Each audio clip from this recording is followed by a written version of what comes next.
Of all the people who lived and worked in the meadow by the river, there was not one who gave so much thought to other people's business as a certain bluebottle fly. Why this should be so, nobody could say.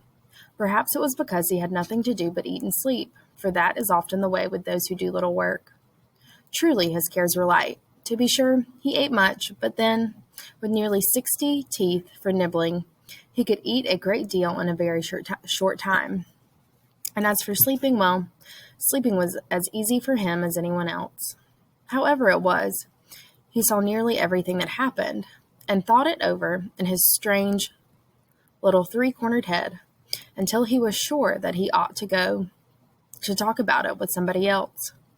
It was no wonder that he saw so much, for he had a great bunch of eyes on each side of his head, and three bright, shining ones on the very top of it, that let him see almost everything at once. And beside this, his neck was so exceedingly slender that he could turn his head very far around. This particular fly, like all other flies, was very fond of the sunshine and kept closely at home in dark or wet weather.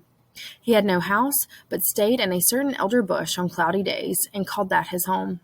He had spent all of one stormy day there, hanging on the underside of a leaf, with nothing to do but think. Of course, his head was down and his feet were up, but bluebottle flies think in that position as well as in any other. And the two sticky pads on each side of his 6 feet helped him there very comfortably.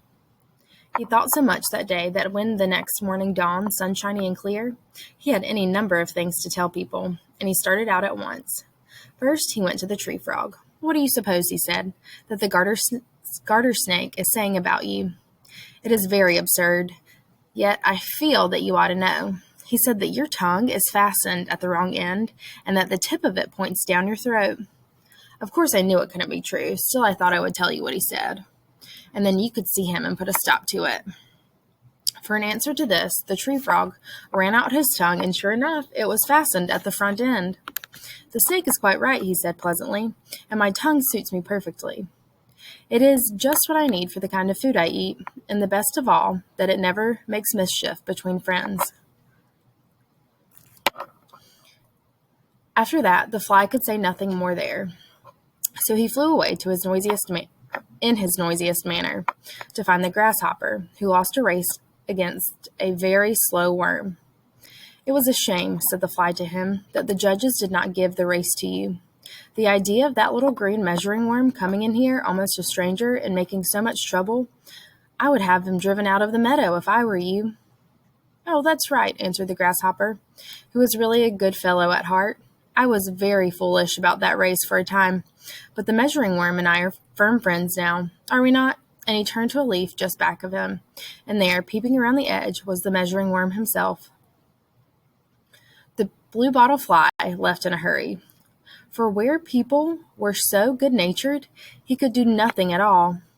He went this time to the crickets, whom he found all together by the fat old cricket's hole. "I came," he said, "to find out if it were true, as the meadow people say, that you were all dreadfully frightened when the cow came stomping around the meadow where you lived and ate." The crickets answered never a word, but they looked at each other and began asking him questions. "Is it true," said one, "that you do nothing but eat and sleep?" "Is it true," said another, "that your eyes are used most of the time for seeing other people's faults?" "And is it true," said another, "that with all the fuss you make, you do little but mischief?" The bluebottle fly answered nothing, but started at once for his home in the elder bush. And they say that his three-cornered head was filled with very different thoughts from any that had been there before.